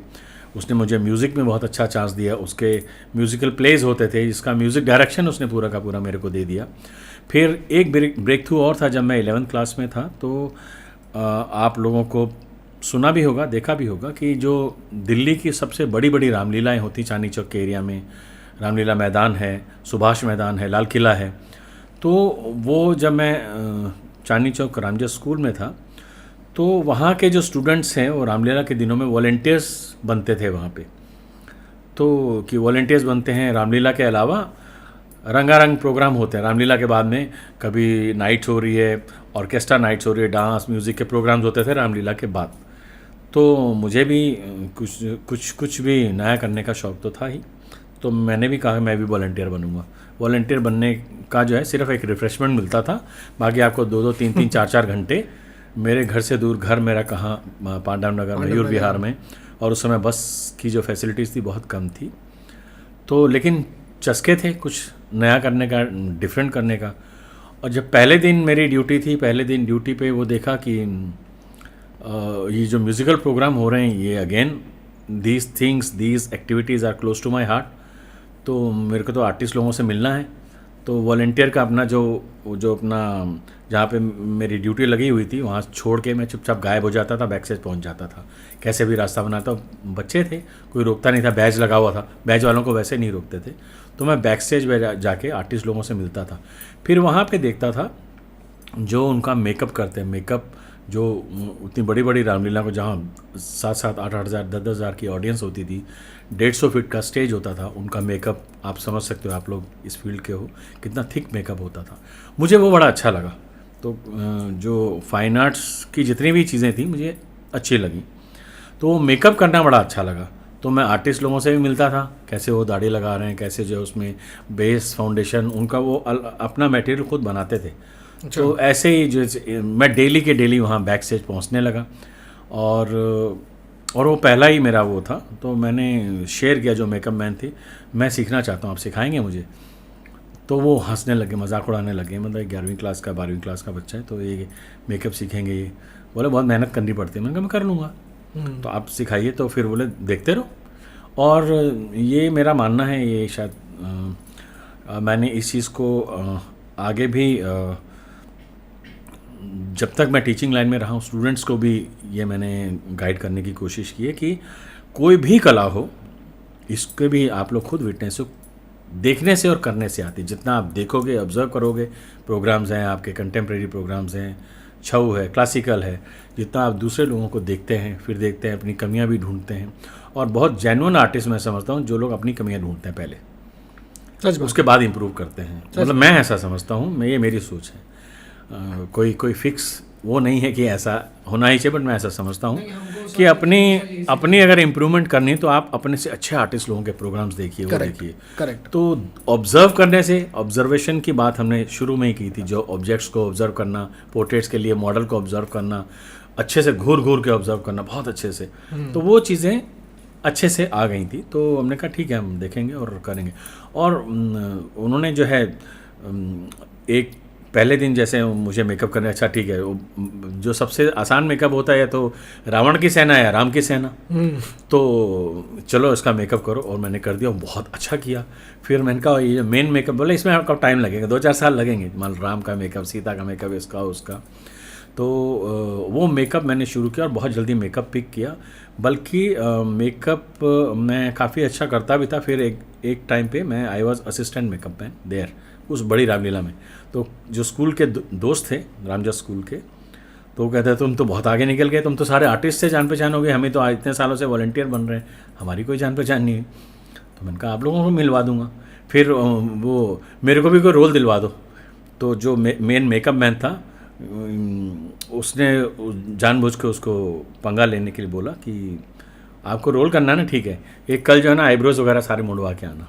और आप समझ सकते हो कि आईब्रोज और मूछों में कितना फ़र्क होता है। मूछ तो 2 दिन में आ जाएगी, आईब्रोज महीनों लग जाएगी। और वो लड़का भी इतना बेचारा बेवकूफ़, अगले दिन आईब्रोज मुड़वा के आ गया एकदम क्लीन, कि मुझे रोल दे दो बेचारा।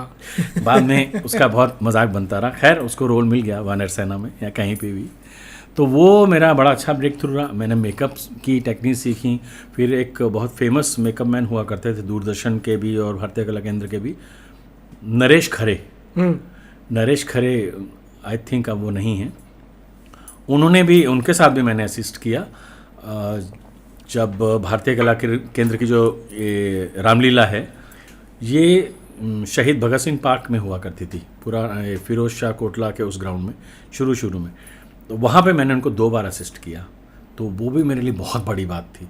और उनसे भी मेरी मुलाकात दूरदर्शन में ही हुई थी, जब हम कॉलेज के प्रोग्राम रिकॉर्ड होते थे हमारे। मुझे इन सब चीज़ों का बहुत ज़्यादा था कि कॉलेज की टीम को ऑर्गेनाइज करता हूँ और एक प्रोग्राम ये लोग करते रहते हैं, इतने सारे कॉलेजेस कहते हैं हम भी करेंगे, तो इनिशिएटिव मैं लेता था कि ऑर्गेनाइज मैं करूँगा। 2 डांस के इवेंट हमने इकट्ठे किए, वोकल किया, वो एंकर भी हमारा होता था, और कोयर सिंगिंग वगैरह हम अच्छी करते थे उस समय। तो ये आधे घंटे का उनका कैप्सूल होता था, फिर पैसे भी मिलते थे वहाँ से। तो ये सब काम काफ़ी किया हमने। तो वो मेरे ब्रेक थ्रू ही मैं गिनता हूँ उनको। फिर उसके बाद कॉलेज ऑफ आर्ट में बड़े बड़े इवेंट्स किए हमने काफ़ी, जो हमारी एग्जीबिशन होती है एनुअल, उसमें हमारा हमेशा ऑर्गेनाइजिंग टीम का हिस्सा रहा। कॉलेज ऑफ आर्ट के बाद जब जॉब में आए तो जॉब में आके भी मेरी ऑर्गेनाइजिंग काफ़ी कुछ मैं एक्टिव रहा। और जॉब में ये बहुत बड़ी अचीवमेंट थी कि मैं हर बार इसको मैं शेयर करता हूँ और आज भी मैं शेयर करना चाहूँगा कि मैं आज जिस पोजीशन पे भी हूँ, जितना भी मान सम्मान मुझे मिला है उसमें बहुत बड़ा रोल मेरे स्टूडेंट्स का है। उन लोगों के प्यार, उन लोगों की जो रिस्पेक्ट है, जेन्युइन रिस्पेक्ट है, उसकी वजह से मैं जहाँ तक भी पहुँचा, उनकी बेस्ट विशेज़ हैं। और मेरी ज़िंदगी की असली कमाई ही मेरे स्टूडेंट्स रहे हैं हमेशा। मज़े की बात यह है कि बहुत कम हैं जो आर्टिस्ट हैं, बहुत कम है, क्योंकि मैंने कभी भी किसी को थोपा नहीं कि तुम आर्टिस्ट बनो, मैं आर्ट टीचर हूँ तुम आर्टिस्ट बनो, नहीं। हाँ, आर्ट के बारे में बताना क्या अच्छा है क्या बुरा है, अच्छा ही होता है, सब कुछ है। हम लेते कैसे हैं किसी भी चीज़ को, वो उस पर डिपेंड करता है। तो उनको बताना वो मेरी ड्यूटी थी, क्योंकि मुझे तनख्वाह मिलती थी उसकी। मैं आर्ट टीचर था, HOD था, जो भी। लेकिन कभी किसी को कहा नहीं कि तुम आर्टिस्ट बनना। और मेरे ज़्यादातर जो स्टूडेंट्स हैं, डॉक्टर्स हैं, इंजीनियर्स, इवन ब्यूरोक्रेट्स भी हैं, तो they are all close to. मैं एक का नाम लूँगा, 2 का नाम लूँगा तो इनजस्टिस होगा, बट जितने भी स्टूडेंट्स हैं वो मेरा ज़िंदगी का सबसे बड़ा एसेट है। तो वो मेरा ब्रेक थ्रू जो इस जॉब के ज़रिए ही मिलता है, क्योंकि जॉब में आने में देखिए दो तरीके होते हैं। एक तो होता है कि आप नौकरी कर रहे हो, एक होता है कि आप जिस जॉब में हो, जो आपका प्रोफाइल है, उसके अंदर आपकी ड्यूटीज़ क्या क्या आती हैं। हम लोग क्या है कि ज़्यादातर क्या होता है, हम अपने राइट्स की बात करते हैं, ड्यूटीज़ की बात तो मतलब पीछे छोड़ देते हैं हम। जबकि मेरा मानना है कि अगर हम अपनी ड्यूटीज़ परफॉर्म करेंगे as a teacher, as a student करते हैं, या फिर जिस रोल में भी हैं, तो हम ड्यूटीज़ परफॉर्म करेंगे तो राइट्स मिल जाएंगे। हाँ, माहौल कभी कभी चेंज होता है, कभी नहीं भी मिलते हैं, कितनी भी ड्यूटीज़ परफॉर्म करो तो आदमी डिस्करेज हो जाता है। वो मेरा बहुत बड़ा एसेट रहा, वो मेरा ब्रेक थ्रू रहा। मेरे स्टूडेंट्स जो आज की डेट में मेरे एसेट्स हैं। उसके बाद जब मिनिस्ट्री ऑफ कल्चर में आया तो वहाँ तो एक से एक ब्रेक थ्रू मुझे मिलते रहे, बड़े बड़े इवेंट्स हमने किए। मेरे को दुख इस बात का है कि जब मेरा टेन्योर था 3 साल का था, तो उसमें करीब 1.25 साल कोरोना पीरियड आ गया। तो वो हमारी जितनी भी लिस्ट बनी हुई थी अगले 1.5 साल के प्रोग्राम्स की, बहुत सारे आर्टिस्ट लोगों को प्रोग्राम भी नहीं मिल पाया, काफ़ी सारे लोगों का नाराज़गी भी हमें झेलनी पड़ी, बट कुछ कर नहीं सकते थे। लेकिन हमारी जो यूनिट थी NCZCC, हमने we were the first one to start many things online, ताकि आर्टिस्ट लोगों को कुछ ना कुछ कंट्रीब्यूशन पहुँचे उनके घर में। क्योंकि आप समझ सकते हो, आप लोग भी विक्टिम रहे होंगे कि आर्ट एंड कल्चर से जुड़े जितने भी लोग थे, इससे ज़्यादा लोग परेशान नहीं हुए, क्योंकि इनके लिए कुछ भी नहीं था, बिल्कुल कुछ भी नहीं था। इसमें वही है ना, जैसा इतना बड़ा तालाब का समंदर है आर्ट एंड कल्चर, तो उसमें मगरमच्छ भी हैं, मछलियाँ भी हैं, बड़ी बड़ी हैं, छोटी छोटी भी हैं, लेकिन छोटी और जो बीच वाली मछलियाँ हैं तो बुरी तरह से बर्बाद हुई। आर्टिस्ट लोग सच में जेन्युइनली देखा कि कोई फ्रूट बेच रहा है, कोई सब्जी बेच रहा है। तो ये जो हमारा माहौल था बहुत ही दुखदाई था, बहुत तकलीफ़ हुई। तो हमने उसमें कुछ सेमिनार ऑनलाइन हमने किए, हमने नेशनल कैंप तक कर दिया ऑनलाइन, नेशनल कैंप किया। ऐसे छोटे छोटे प्रोग्राम जहाँ पे डिफरेंट जो भी हमारे मेंबर स्टेट्स थे, उन मेंबर स्टेट्स के आर्टिस्ट लोगों के साथ या कुछ एनकरेजिंग टॉक्स हो जाएं, इंटरव्यूज़ हो जाएं। उसी दरमियान हमने डॉक्टर सोनल मानसिंह जी का भी इंटरव्यू किया, ताकि बड़े इंस्पायरिंग इंटरव्यू रहे जो लोगों को इंस्पायर करें इस माहौल में। क्योंकि ऐसे ऐसे motivators, and she is wonderful motivator, Pandit Birju Maharaj ji का हमने सेशन रखा। ऐसे कई तरह के लेजेंडरी आर्टिस्ट लोगों के मोटिवेशनल सेशन रखे कि आर्टिस्ट लोग हिम्मत से काम लें। लिया भी काफ़ी हद तक, जो सीनियर आर्टिस्ट थे उन्होंने जूनियर्स की हेल्प की, काफ़ी लोगों ने काफ़ी लोगों की हेल्प की। बट इस जो आर्ट कल्चर से जुड़े लोगों ने जितना झेला है उस दरमियान, वो बहुत तकलीफ़ देता है। आज भी सोचते हैं उसके बारे में। तो हम सभी, और मैं क्योंकि जॉब में रहा, ऊपर वाले की कृपा थी, तो इसलिए प्रोटेक्शन थी, एक सैलरी की प्रोटेक्शन रहती है। क्योंकि जिनके पास गवर्नमेंट जॉब है, फिक्स सैलरी तो उनको मिलेगी, कोरोना हो कुछ भी हो, ऑफिस खुला है बंद है, ऑनलाइन हो रहा है सब कुछ, सैलरी तो मिलेगी। लेकिन जो फ्रीलांसर्स हैं, आर्टिस्ट में सबसे ज़्यादा तो फ्रीलांसर्स हैं, सबसे ज़्यादा जो डेली का मतलब एक आर्टिस्ट अकम्पनिस्ट है, मेकअप मैन है, स्टेज सेटिंग वाला है, प्रॉप्स वाला है, ये छोटे जिनको डेली पैसा चाहिए। आपने देखा है, मतलब आप सोच क्या सकते हैं, आपने तो देखा होगा कि इन लोगों पे क्या गुजरी है। तो वो जो एपिसोड शुरू हुआ 1.25 साल मेरे टेन्योर का जो कोरोना पीरियड, तो उस समय हमारे पीक पे नए फेस्टिवल्स है वो हम नहीं कर पाए, बट फिर भी ऑनलाइन हमने शुरुआत की। तो ये अपने आप में ब्रेक थ्रू है। तो इस तरह के ब्रेक थ्रू मैं समझता हूँ कि अब अगला जो है बहुत बड़ा ब्रेक थ्रू होना चाहिए, उसकी मैं वेट कर रहा हूँ। तो जो भी आ जाए, जिस फॉर्म में भी आ जाए। नहीं, बिल्कुल सर, आपने बिल्कुल सही बात बोली। एक चीज़ जो मुझे भी लगता है कि हमको छोड़नी चाहिए वो है हेजिटेशन। आर्टिस्ट और हेजिटेशन साथ में नहीं जाता। अगर आप आर्टिस्ट हो और आप हेजिटेट कर रहे हो अपने आर्ट दिखाने में, तो वो बहुत एक खराब चीज़ है। हेजिटेट करके मैंने भुगता बहुत नहीं कर पाया। नहीं, बिल्कुल हमने भी अपने इनिशियल टाइम में सोचा कि हेजिटेशन एक ऐसी चीज़ है, और आप खुद ही सोच के अपनी स्टोरी बना रहे हो। जैसे कि अब हमने पॉडकास्ट शुरू किया और हम काफ़ी लोगों से बात कर रहे हैं, और लोग जेन्युइनली इतने अच्छे हैं, जो लोग जैसे आप हैं, आप एक ऑलरेडी एक पोजीशन पे हैं, सर हैं, इतना सपोर्ट कर रहे हैं, पर अगर हम बात नहीं करते, कहीं ना कहीं हेजिटेट करते, तो कहीं ना कहीं हम भी रह जाते हैं। इनिशिएटिव लेना आना चाहिए, और लोग सपोर्टिव हैं। काफ़ी आर्ट फील्ड में लोग सपोर्ट कर रहे हैं एक दूसरे को। मेरा मानना है कि लोग जो हैं, जितने भी हैं, चाहे आर्ट कल्चर फील्ड के हैं, दूसरे भी हैं, जनरल भी हैं, लोग सबके सब अच्छे होते हैं। मान लीजिए आपकी आदतें मुझे सूट नहीं करती, तो मुझे कोई अधिकार नहीं है बोलने का कि श्री अच्छा नहीं है। आप अपने आप में अच्छे हैं, आपकी कुछ आते हो सकता है मुझे सूट ना करती हूँ, मेरी आते हैं इसको सूट ना करती हूँ, इसकी आते हैं उसको सूट ना करती हूँ, तो that doesn't give you right to say that person is bad और that person is good. Right, so true, so everybody is good.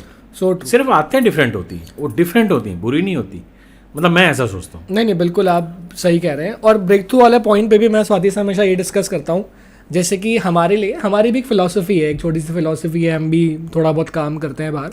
हम यही सोचते हैं कि यार कोई भी काम छोटा या बड़ा नहीं है। बिल्कुल, मुझे एक के लिए एक्स पेमेंट मिल रही है, एक में 10x पेमेंट मिल रही है, मैं डिलीवर पूरा ही हम उतना उसमें करेंगे, हम प्रॉपर अपनी जान भोग देंगे उसमें भी, क्योंकि आर्ट को आप तोल नहीं सकते। आप ये नहीं बोलोगे कि मुझे 50,000 रुपये मिल रहे हैं, मैं 50,000 रुपये का काम दिखाऊंगा, क्योंकि नाम आपका ही होगा। कुछ लोग नहीं सोच पाते हैं वैसा, बहुत लोग नहीं सोच पाते।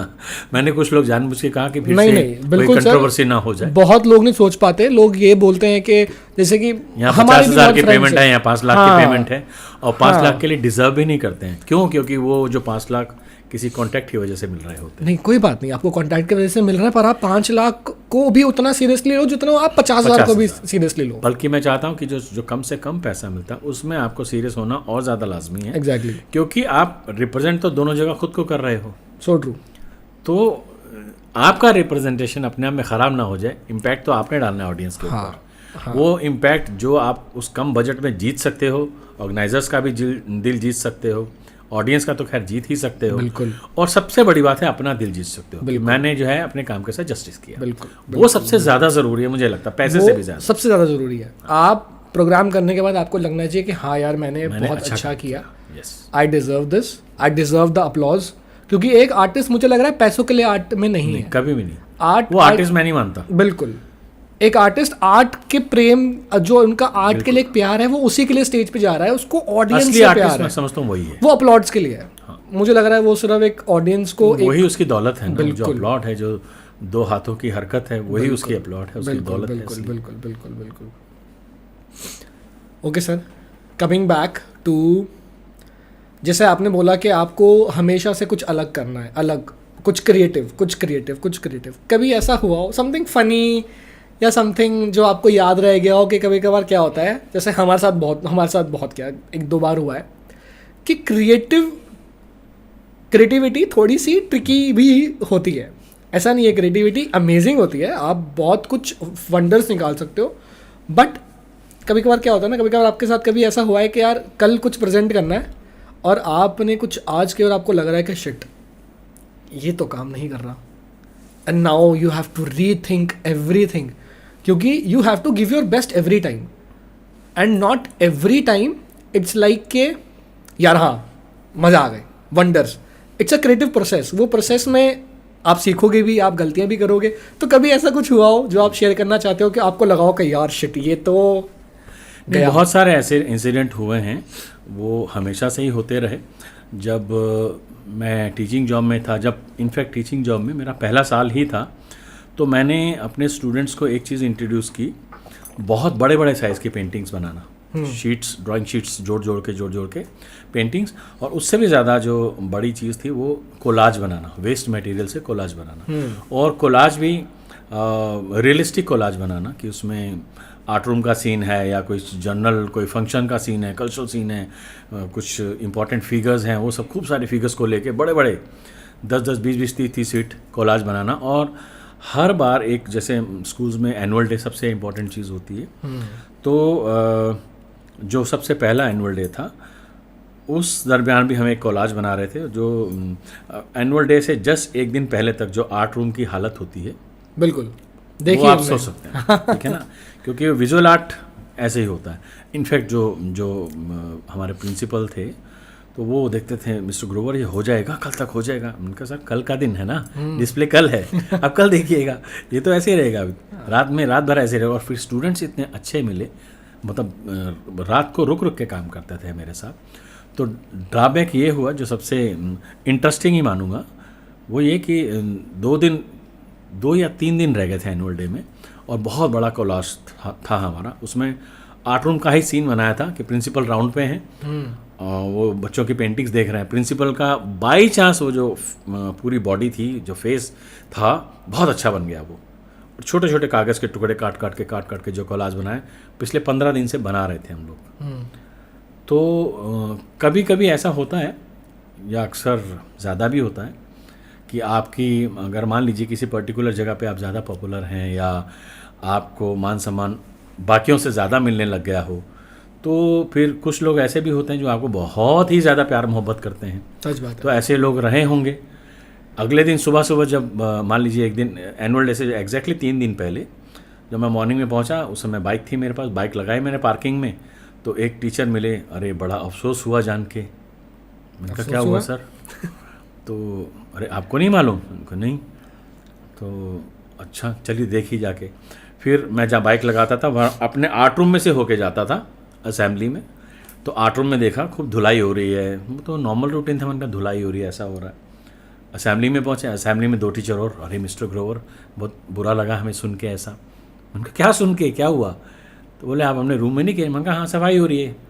बोले अंदर वाले कमरे में नहीं गए? मैंने कहा नहीं, क्यों क्या हुआ? जाइए अंदर जाइए पहले। हुआ ये था कि जो कोलाज बना हुआ था, रात में किसी ने कुछ शैतानी की होगी, कोलाज दरियों के ऊपर रखा हुआ था और नीचे से जो दरवाजे थे उसमें गैप था काफ़ी, तो किसी ने कोई जलती हुई चीज़ वहाँ पे फेंक दी। Oh shit. और ये पक्का है कि वो जानबूझ के फेंकी थी। तो वो सुबह तक पूरा जल गया, पूरा कोलाज अरे। 90% कंप्लीट था, और दरी जल गई, दीवारें पूरी काली। और ये आवाज़ जो आग थी वो सुबह तक जल रही थी। शिट। तो बहुत बड़ा मतलब धक्का भी लगा, बट मैं एक सेकंड के लिए भी घबराया नहीं। फिर और मेरी, जैसा मैंने बोला, मेरा एसेट, मेरी सबसे बड़ी फोर्स मेरे स्टूडेंट्स रहे। स्टूडेंट्स को बुलाया, बोला है हिम्मत दोबारा करने की? बिल्कुल है। अच्छा, प्रिंसिपल सर को बहुत पसंद था ऑलरेडी, क्योंकि उनको बीच में हमने बनाया हुआ था और बहुत अच्छा बन गया था। तो बोले आप कर लेंगे? मैंने कहा सर कोई बात नहीं, हो जाएगा। अब जिसने भी किया है ये, मैं जानता ही नहीं किसने किया है, बट किया किसी ने है, ये तो पक्का है। क्योंकि बीड़ी जला के या कोई माचिस की तिल्ली अगर जला के, उस समय CCTV वगैरह नहीं था। एग्जैक्टली। तो बच्चों से मैंने बात की, देखो बोले सर आप हैं ना। तो मेरी आदत थी उस समय, अपने शूज़ उतारे, सॉक्स उतारे, मैं बच्चों के साथ लग जाता था काम करने में। और स्पीड हमने पहले से ज़्यादा 4 गुनी कर दी। वो 3 दिन जब थे, उसके बाद उससे भी अच्छा हमने बना दिया। और वो जब बड़ा कोलाज बनता था हमेशा, क्योंकि NDMC में जो चीफ गेस्ट होते थे, या तो LG साहब होते थे, गवर्नर होते, या फिर हमारे चेयरमैन होते थे, तो वो हम उनसे जो भी मास्टरपीस बना है इस साल का, वो इनॉग्रेशन कराते थे। तो वही एज़ यूजुअल, मतलब बच्चों को मैंने आगे किया। बच्चों की मेहनत है, बहुत वाहवाही मिली, बट वो या तो मैं हिम्मत हार जाता, मैं अड़ जाता, और अथॉरिटीज़ को, स्कूल में प्रिंसिपल हैं सब, कि मैं नहीं कर सकता ऐसे माहौल में काम नहीं कर सकता। ऐसा हुआ भी बाद में कि अपनी जहाँ सेल्फ रिस्पेक्ट की बात आई, मैंने टेबल पे रेजिग्नेशन पटक दिया 1 साल के अंदर ही, मैं नहीं कर सकता। बट बाद में फिर ठीक हो गया। बट वो जो बहुत बड़ा इंसिडेंट था मेरे लिए। लेकिन या तो मैं हिम्मत हार जाता, और या फिर हिम्मत के साथ, दुगनी हिम्मत के साथ आगे बढ़ जाता। तो मैंने ये ऑप्शन चुना। सर अब आप हमें बताइए, जब आप डायरेक्टर थे NCZCC के, तब आपको क्या फील हुआ कि ये इस फील्ड का ग्रे एरिया है? आपको क्या लगा कि कहाँ काम होना अभी ज़रूरी है, कहाँ चीज़ें कहीं, आपके हिसाब से जो भी, मैं कुछ नहीं बताऊंगा इसको आपके बारे में, क्योंकि एक आर्टिस्ट को भी सपोर्ट हुआ, बहुत चीज़ें हुई, पर कहीं ना कहीं आपको पता है कि चीज़ें कहाँ इम्प्रूव हो सकती है। हाँ, ये जो ग्रे एरिया की बात आप कर रहे हो, ग्रे एरिया कला और संस्कृति से जुड़े हुए जितने भी एरियाज़ हैं वो काफ़ी हद तक ग्रे ही हैं। जैसे पिछले आपके पॉडकास्ट मैंने सुने, 1-2 आर्टिस्ट लोगों ने कहा कि रियलिटी शोज़ में और रियल में फ़र्क है। वो सच है, कड़वा सच है। मैंने जब ज्वाइन किया तो मेरा पहला टारगेट था कि ज़्यादा से ज़्यादा आर्टिस्ट लोगों को मौका मिले, ईमानदारी से मौका मिले, रोटेशन के हिसाब से मौका मिले, जिनको कम प्रोग्राम मिले हैं उनको मिले, और बारी बारी सबका नंबर आए। और अगर हम रोटेशन फॉलो करेंगे तो देखिए एक सर्किल है चलता है, तो रोटेशन में मान लीजिए अब 6 डांसर हैं, आप 6 डांस करने वाले कितने लोग हैं, कितनी टीमें हैं, उनकी एक लिस्ट बन जाए। राजस्थानी डांस करने वालों की लिस्ट बन जाए, हरियाणा की लिस्ट बन जाए, हर डांस फॉर्म या हर आर्ट फॉर्म जो है उनकी एक लिस्ट बन जाए प्रॉपर, कितनी टीम इसको करती हैं, और जो भी मेंबर स्टेट्स होते हैं उन हर मेंबर स्टेट्स में कि राजस्थान में कितनी टीम है, कौन कौन सी टीम है, और हरियाणा में जितने भी मेंबर स्टेट थे, 7 मेंबर स्टेट थे हमारे, तो ऐसी कोशिश की गई जो कि काफ़ी हद तक पूरी नहीं हो पाई। मोटी मोटी नॉर्मली क्या होता है कि जो कर्मचारी लोग होते हैं, ऑफिसर लोग होते हैं, जो प्रोग्राम से जुड़े लोग होते हैं, आसान ये होता है कि जो ऊपर आर्टिस्ट हैं उन्हीं को बार बार बुला लिया जाता है। ये कड़वा सच है। एक और, क्योंकि वो आसान है बुलाना, इजीली कांटेक्ट हो जाते हैं उनसे। अदरवाइज़ जो हमारा उद्देश्य होना चाहिए और होता है, और जो लिखा हुआ है जोनल कल्चरल सेंटर के बारे में कि लोक कलाओं को, जो आदिवासी कलाएं हैं उनको बहुत अच्छी तरह से उनको प्रमोट करना, उनको नए से नए विधाओं को ढूंढ के लाना, नए से नए आर्टिस्ट लोगों को लेके आना जो जेन्युइन आर्टिस्ट हैं।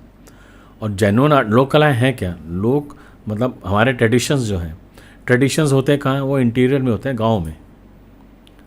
अब मान लीजिए मैं राजस्थानी डांस करता हूँ, मैं रहता हूँ जयपुर की 5 स्टार हवेली में, और जिसने वो राजस्थानी या मान लो कोई भी फॉर्म है वो शुरू की होगी, वो तो इंटीरियर गांव में ही परंपराओं से जुड़ा हो आज भी होगा, वो परिवार या जो भी पुश्तैनी तरीके से कर रहे होंगे, या जिस दूसरे स्टेट के भी। तो वहाँ तक लोग कम पहुँचते हैं, पहुँचना भी नहीं चाहते, दोनों में से कोई भी बात हो सकती है, वो सच सबको पता है।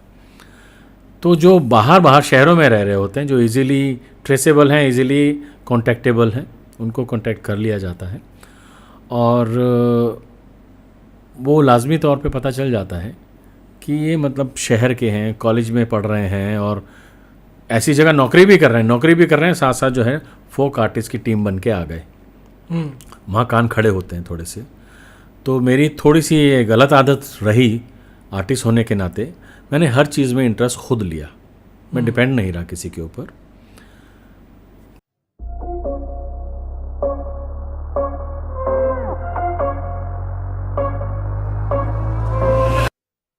तो सर काफ़ी अच्छा लगा, काफ़ी कुछ जान के आपके बारे में। अब स्पेशली मैं अपने ऑडियंस को बताना चाहती हूँ कि जैसा कि अब ये पता चली गया होगा कि सर एक काफ़ी अच्छे पेंटर हैं, एक काफ़ी अच्छे कलाकार हैं। हमारी जो इंटरल्यूड वीडियोस में जब हमारे चेंजेस होते हैं, उस वीडियो में जो आप एक बहुत खूबसूरत सी पेंटिंग देखते हैं, ये सर की ही बनाई हुई है, and it is one of the beautiful things on our wall. Also हमारी वेडिंग पे sir made a special painting for both of us as a wedding gift. Thank you so much sir. My pleasure. That is something, वो हमारी favourite है, and आज तक उसको जिसने भी देखा है, पहले तो लोगों को बहुत देर भी लगी कि ये एक्चुअल में किसी ने पेंट की है, दूर से ऐसा ही लगता है कि कोई फोटोग्राफ फ्रेम करके लगाया हुआ है। तो that is also one of the paintings जो अभी आप देख सकते हैं। So thank you sir. Not at all, you people deserve. और मुझे याद है जब आपके स्टूडियो का इनॉग्रेशन था तो यही थॉट था कि आप लोगों का स्टूडियो है, आप लोग कलाकार हैं, और ये जगह ऐसी होने वाली जहाँ पे मेंटर डिसाइपल क्या जो हुजूम है हर समय रहेगा। तो फिर मुझे लगता है कि मैं ऐसा मानता हूँ, एक युगों में मतलब बुद्धा जैसा मेंटर कोई हुआ नहीं, और आज की डेट में अगर हम बोलें तो बहुत सारे जो मेंटर्स हैं वो सब जो बुद्धा की फ़िलॉसफी, बुद्धा की थिंकिंग रही है, जो भी उनकी टीचिंग्स रही हैं, उनको अपने अपने ढंग से पेश करते हैं, नाम उनका होता है, लेकिन वो सदियों पहले वो दे चुके हैं। तो मुझे लगता है कि इस मौके पर, और जो आपका जगह है, आपका स्टूडियो है, उनका आशीर्वाद मिले तो मुझे लगा कि अच्छा हुआ, और ठीक बन भी गई, अच्छी बन भी गई। तो ये वॉल इसी के लिए थी। तो मैं खुद किस्मत हूँ कि ये आप लोगों की दीवार पे है। Thank you sir. चलिए, तो इसी के साथ हमारी ऑडियंस के लिए आपका कोई लाइफ मंत्रा या एनी फूड फॉर थॉट जो आप शेयर करना चाहते हैं हमारी ऑडियंस के साथ? पहली बात तो मैं ये बताऊं कि मैं इतना बड़ा आदमी अपने आप को नहीं समझता कि मैं फूड मंत्रा को ही दूं, बट हाँ, जो मैंने हमेशा कोशिश की है, कोशिश करता हूँ कि जो शुरू में भी हमने बात की कि ड्यूटीज़ और रिस्पॉन्सिबिलिटीज़ और हमारे राइट्स, हम ज़्यादातर जो राइट्स की बात करते हैं ड्यूटीज़ की कम करते हैं। अगर शुरुआती दौर पर हम ड्यूटीज़ की बात करें बिल्कुल, तो राइट्स झक मार के भी हमको मिल जाएंगे। बिल्कुल। टफ है लेकिन मिल सकते हैं, मिल जाएंगे, थोड़ी कोशिश करनी चाहिए उसके लिए।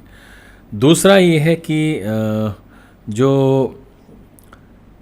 अपने काम में, आप जिस काम में भी हैं, ईमानदारी से, ये कहना बहुत आसान है, बहुत ही आसान है आज के सिनेरियो को देखते हुए, लेकिन फिर भी मैं यही बोलूँगा कि अपने काम में ईमानदारी रखें, क्योंकि आपका काम, आपका फ़न, आपकी जो कला है वो कोई रोक नहीं पाएगा, आपको आगे बढ़ने से कोई रोक नहीं पाएगा। एक कलाकार के रूप में जो आपको संतुष्टि, जो सेटिस्फेक्शन होनी चाहिए, वो कम से कम होनी बहुत ज़रूरी है। तो उसके लिए आप ईमानदारी से, डेडिकेशन वे में, you just keep on doing good work, और आपका काम जो है वही बोलेगा, वो अपने आप में फूड मंत्रा बन जाएगा कि आप आगे क्या परोस रहे हैं। आपका काम है, किसी और का है, आर्ट कला जगत में और बहुत सारे लोगों का है। मान लीजिए मैं भी कुछ अगर ठीक काम करूँगा, वो कुछ उदाहरण पेश कर सके, तो मुझे खुशी होगी कि हाँ मैंने कुछ अच्छा काम किया। तो बस काम करते चलिए, और कर्म जीवन है, कर्म बस करते रहिए, कर्म फल करते अपने रहिए। आप फल की follow, इच्छा बिल्कुल, ना करें तो ज़्यादा अच्छा है, फल आपको मिल जाएगा, देर सवेर मिल जाएगा, बिल्कुल। मतलब ऐसा कहते हैं, आई थिंक ऐसा होता भी है। होता भी है। Thank you so much sir, बहुत मज़ा आया आपसे बात करके, काफ़ी मुझे खुद इंस्पायर्ड बहुत भी ज़्यादा। फील हुआ। एंड फिनिश करने से पहले, क्योंकि अभी हमने काफ़ी सुनते हुए समझा कि आपको गाने में काफ़ी दिलचस्पी है, आपको हाँ, गाना बहुत गाना ज़्यादा। बहुत पसंद है, तो थोड़ा सा कोई भी 2 लाइन हमारी ऑडियंस के लिए, हमारे लिए। हाँ, नहीं, एक तो गाने के लिए आप बोल भी रहे हो, लालच भी दे रहे हो, ऊपर से बोल रहे हो 2 लाइन। हाँ, पूरा खैर कहिए, खैर पूरा मैं कहिए। मजाक कर रहा हूँ, ऐसी नहीं, बात नहीं, नहीं है, नहीं, लेकिन बिल्कुल, बिल्कुल। हाँ, जैसा मैं मानता हूँ कि लाइफ में हर तरह की सिचुएशन आती हैं, बहुत सारे उतार चढ़ाव आते हैं आपकी लाइफ में, काम करते समय, व्यक्तिगत जीवन में। वैसे तो कई गाने बड़े मोटिवेशनल गाने होते हैं, अच्छे लगते हैं, और वो आप कभी कभी ऐसी सिचुएशंस में होते हो तो गाने की लाइनें अगर आप मान लो आपको याद आते हैं, ऐसे बहुत सारे गाने हैं, तो उनमें से ही कुछ कुछ गाने जो हैं मैं भी हमेशा याद करता हूँ, तो फिर थोड़ा सा जोश आ जाता है। तो मैं समझता हूँ आप लोगों की कोई पसंद का कुछ हो तो मैं 2 लाइनें सुना सकता हूँ। मैं नहीं सर, कुछ भी आपकी पसंद का, कुछ भी, हम बस वो सुनना चाहेंगे, जो भी आपको बेस्ट लगता है।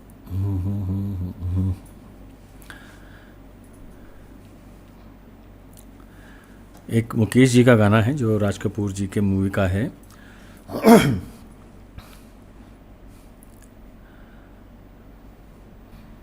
कल खेल में हम हो न हो, गर्दिश में तारे रहेंगे सदा, भूलोगे तुम भूलेंगे वो, पर हम तुम्हारे रहेंगे सदा।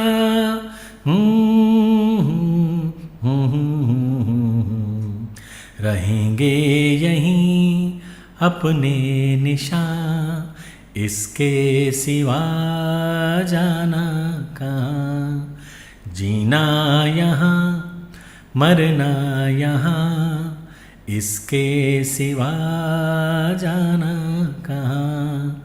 जी चाहे जब हमको आवाज़ दो, हम हैं वहीं हम थे जहाँ। ये मैं समझता हूँ कला और संस्कृति से जुड़े हर कलाकार की, हर ऑडियंस को समर्पित है ये गाना, और ये उनके जीवन से बहुत बहुत बड़ा ताल्लुक़ रखते हैं। बहुत बहुत शुक्रिया मुझे ये मौका देने के लिए, बोलने के लिए। Thank you sir, thank you so much, and once again heartiest congratulations to both of you. Thank you और सर, एंड मैं before leaving we have a हाँ। Small gift for you. इस फॉर्मेलिटी की ज़रूरत किस हद तक थी? Thank you so much, thank you so much. A small God bless you, God bless you gesture both. from us. Thank you. Thank you.